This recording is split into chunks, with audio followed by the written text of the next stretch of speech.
Bismillahirrahmanirrahim. Assalamualaikum warahmatullahi wabarakatuh. Alhamdulillahirabbil alamin.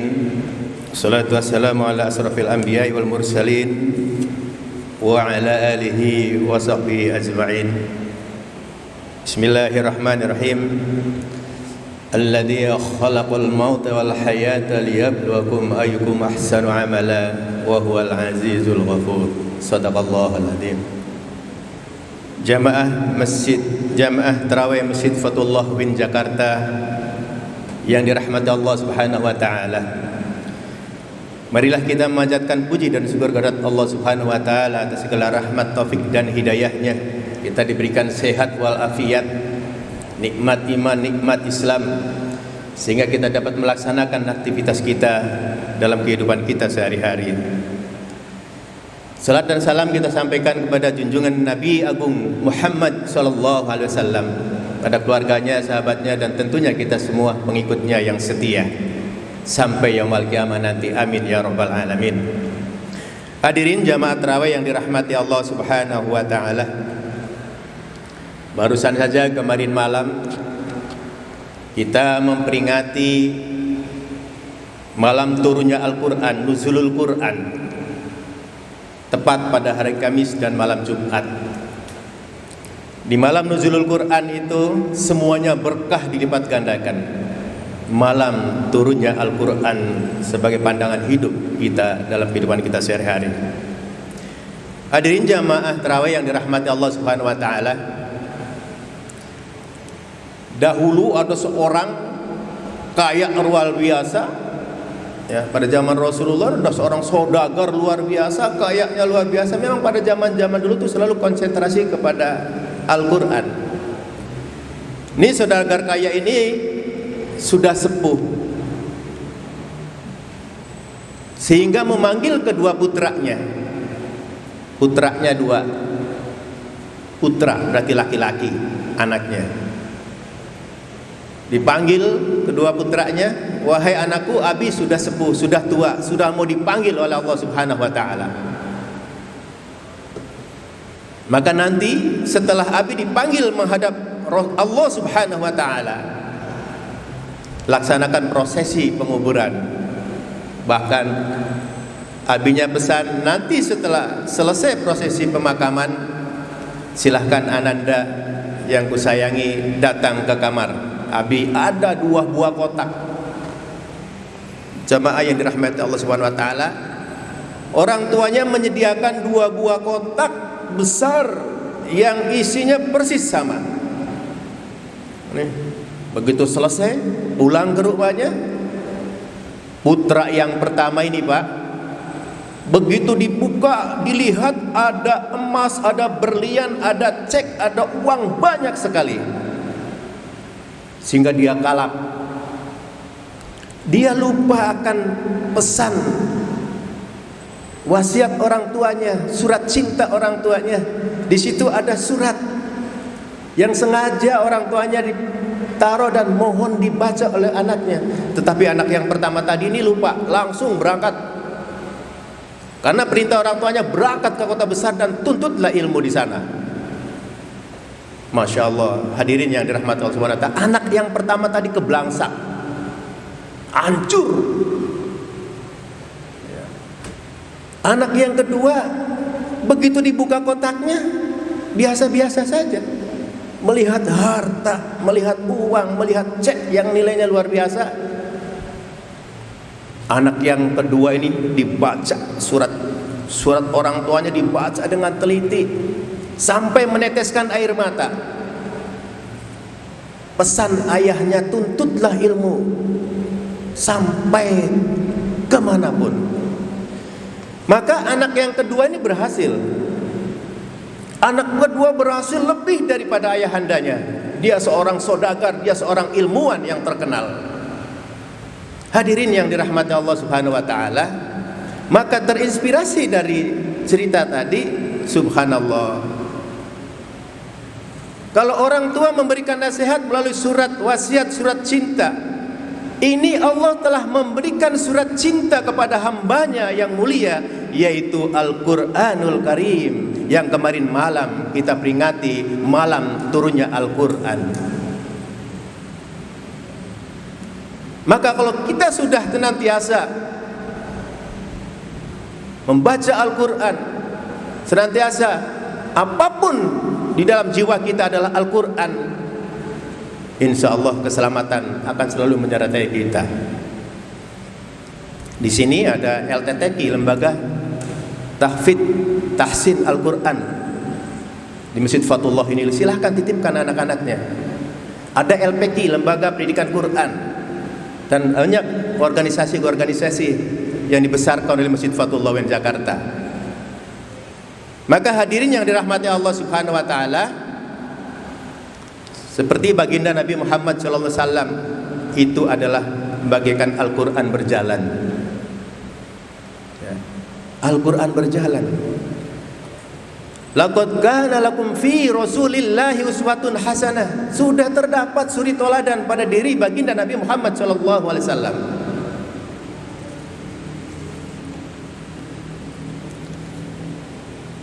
Khairukum man ta'allama al-Quran wa 'allamah. Sebaik-baik orang adalah orang yang mempelajari Al-Quran dan mengajarkannya. Tetapi di dalam Al-Quran juga banyak hadirin yang dirahmati Allah Subhanahu wa taala, perintah-perintah, bukan hanya perintah kasih sayang Allah kepada hambanya, tetapi yang lebih mengerikan adalah perintah yang menakutkan buat kita. Fa bi ayyi ala'i rabbikuma tukadziban. Nikmat mana lagi ya, kata Allah, yang kau dustakan? Ini akan dimintain pertanggungjawaban oleh Allah Subhanahu wa taala. Kalau kita selalu membaca Al-Quran, menghayati artinya dan mempraktikkan dalam kehidupan sehari-hari bersama anak, bersama keluarga, ini nikmatnya luar biasa. Kadang sekarang kalau di lingkungan sini, insya Allah ini lingkungan pendidikan, lingkungan pesantren di bawah UIN Syarif Hidayatullah Jakarta. Tetapi di kampung-kampung sana, hadirin yang dirahmati Allah Subhanahu wa taala, sudah tak terdengar lagi ayat-ayat Al-Quran. Padahal kalau kita lihat, Allah berfirman, Bismillahirrahmanirrahim, yarfa'illahu alladhina amanu minkum walladhina utul ilma darajat. Barang siapa yang beriman kepada Allah dan menuntut ilmu, maka Allah akan angkat derajatnya. Ini seakan-akan kok enggak percaya gitu. Saya lihat orang memiliki anak, membiarkan anaknya begitu saja, tidak diperhatikan bagaimana anak itu jam sekian posisinya di mana.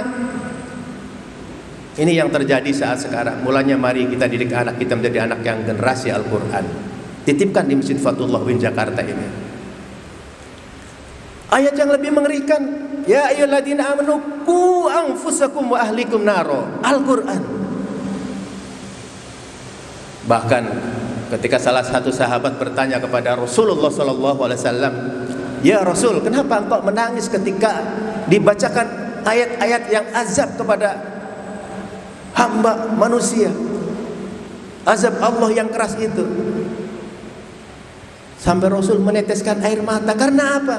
Karena nanti hambanya ketika dibangkitkan di padang mahsyar akan menjadi 11 barisan mereka yang tidak beriman kepada Allah, barisan yang mereka melawan kepada kedua orang tuanya, barisan mereka yang meninggalkan puasa, barisan mereka yang tidak pernah sholat, mereka yang selalu bermusuhan dengan tetangganya. Masya Allah, Rasul nangis sedih ya. Ini jarang disampaikan kepada anak kita, kepada siswa kita. Pendidikan agama di negara Republik Indonesia hanya 3 jam kalau sekolah umum. Titipkan di pesantren-pesantren Bapak Ibu hadirin yang dirahmati Allah Subhanahu wa taala. Selamatkan keluarga kita dari api nerakanya Allah Subhanahu wa taala. Ceritakan tentang surga, ceritakan tentang neraka. Di dalam kitab Naisul Ibad itu kan ada cerita bagaimana malaikat saja ketika diperkenalkan oleh Allah Subhanahu wa taala melihat neraka itu jalannya mundur saking takutnya. Begitu jalannya mundur, Masya Allah, mendengar gelegarnya neraka, nih malaikat takutnya luar biasa. Nah kita, Masya Allah, ya, sholat jarang. Saya lihat puasa juga ada yang bolong, dengan keluarga nggak akur.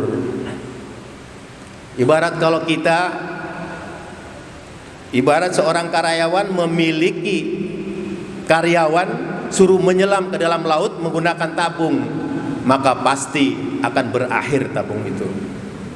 Dan ujungnya adalah kullu nafsin dha'iqatul maut. Semua manusia itu akan meninggal. Ya. Sebaik-baik manusia adalah orang yang selalu ingat akan kematian, dan seburuk-buruk manusia adalah mereka yang tidak pernah ingat akan kematian.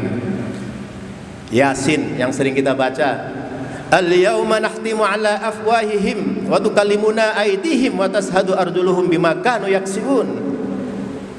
Maka Allah akan menutup mulut kita, tangan kita akan dimintain pertanggungjawaban, mulut kita akan dimintain pertanggungjawaban, kaki kita akan dimintain pertanggungjawaban. Ini juga dilalaikan, tidak disadari betul. Kadang baca Al-Quran Yasin, tapi maknanya, artinya tidak betul-betul diresapi. Akan dimintain pertanggungjawaban oleh Allah Subhanahu wa ta'ala. Mari didik anak-anak kita, keluarga kita menjadi keluarga yang harmonis, keluarga yang sakinah, mawaddah, warahmah. Nah, sekali lagi, Al-Quran adalah ibarat petunjuk di mana Rasulullah SAW sudah memberikan gambaran segala-galanya, dan Al-Quran diturunkan melalui baginda Nabi Muhammad SAW selama hampir 23 tahun. Ini adalah petunjuk untuk kita supaya selamat dunia dan akhirat. Mudah-mudahan kita selalu diberikan kekuatan iman, kekuatan Islam, sehat walafiat, juga menjalankan semua perintah Allah karena iman kepada Allah Subhanahu wa ta'ala.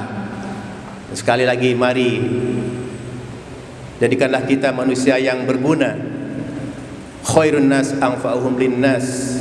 Berbagi, memperhatikan tetangga, memberikan pendidikan, memperhatikan yatim piatu.